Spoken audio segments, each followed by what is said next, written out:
In a world where wealth can buy everything except love and kindness, a poor farmer with nothing but a brave heart saved a millionaire woman from a deadly accident. What happened next was a story of courage, sacrifice, and a love that crossed every boundary watch closely as two very different lives collide and change forever. The sun had just begun to rise above the distant hills, casting a warm golden glow across the quiet village fields. Birds chirped softly in the background as the scent of fresh earth and morning dew filled the air. Deep in the heart of the countryside lived a humble farmer named Arjun, who had known struggle and hardship all his life.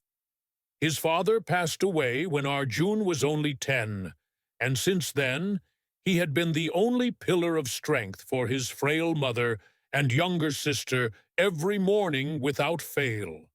He woke before dawn to tend to the land, plowing with his old wooden hoe, watering with metal buckets patched with cloth, and harvesting with hands worn and calloused from years of toil.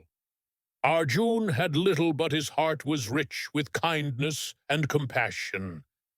He often shared whatever food he had with hungry children in the village, and helped old widows carry water from the well.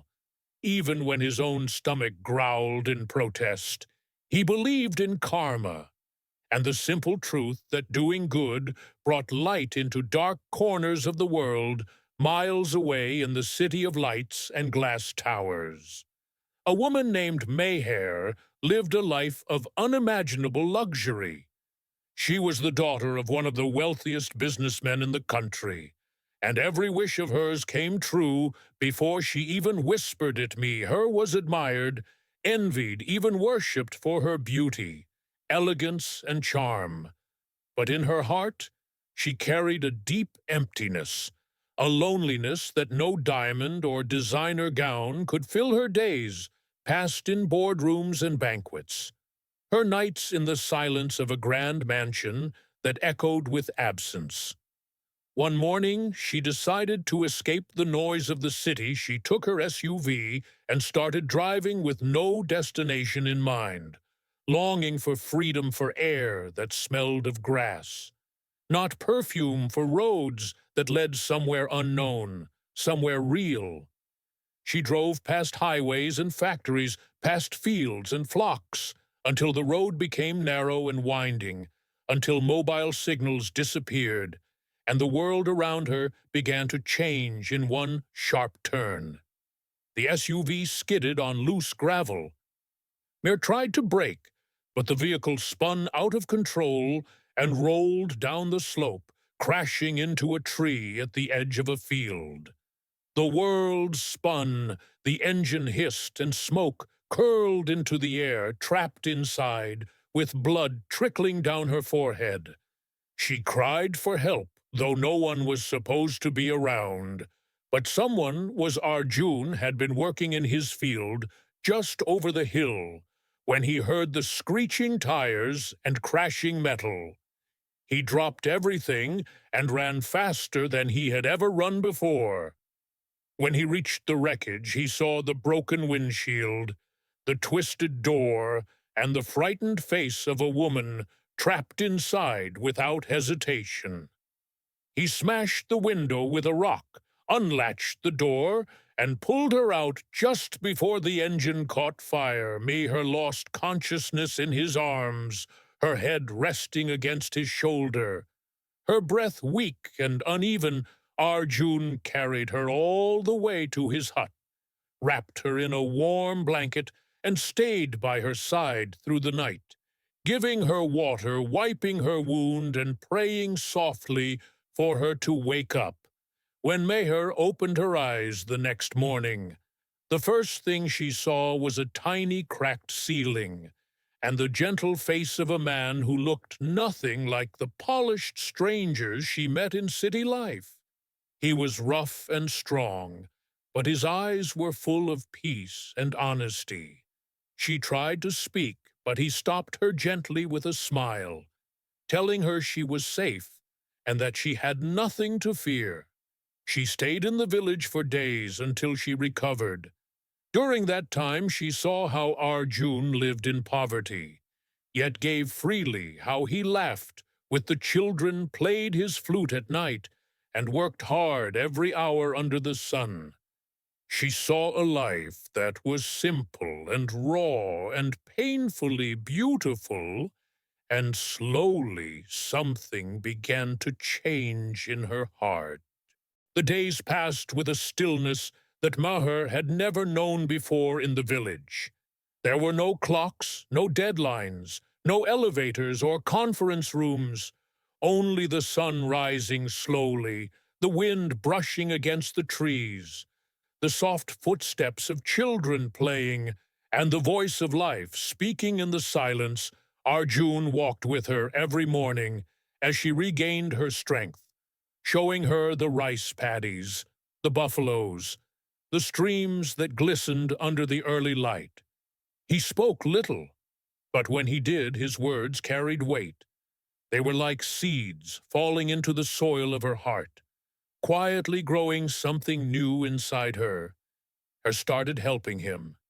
In small ways, she would carry water, sit by the fire, cook simple meals, and wash her own clothes.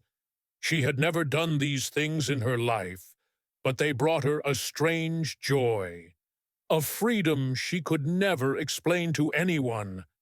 From the world she came from, she would laugh when her hands got muddy, when she burned the roti, when the chickens chased her across the yard. And in those moments Arjun would smile in a way that made her heart beat faster. He never asked who she really was or where she came from. He never touched her without reason or stared at her like others always did. He treated her with the same care he gave his fields, patient, honest, kind. One evening, as the sky turned crimson, Mer asked him why he had risked his life to save hers. He looked into the horizon and said, "Because every life is precious, no matter whose, and that one act of kindness could change the course of a river." Those words stayed with her like a song playing inside her. She began to see not just Arjun, but the life he lived, the way the villagers looked up to him, the respect he had earned, the values he lived by.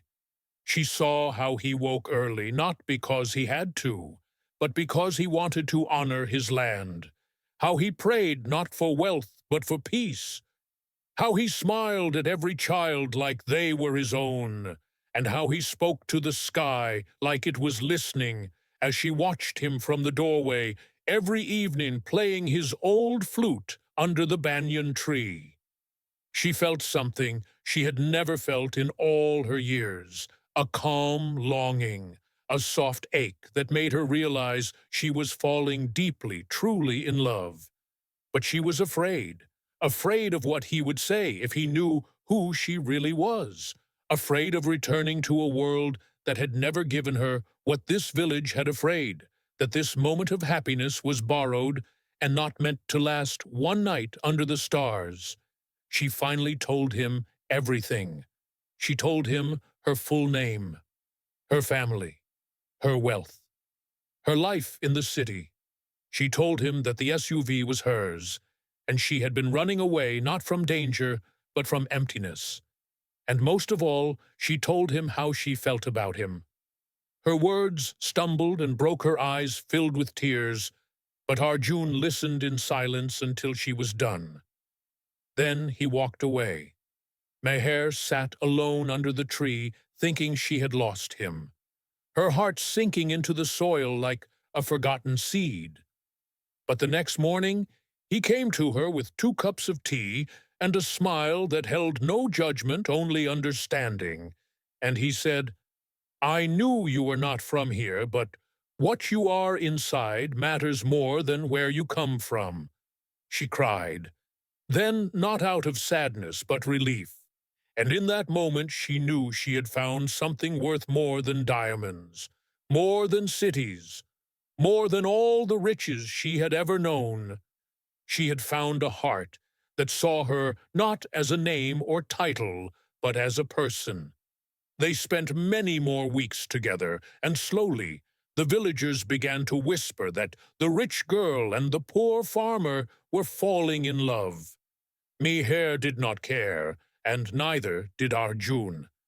They walked through the fields, held hands under the stars, and spoke of dreams, not just of living together, but building something new.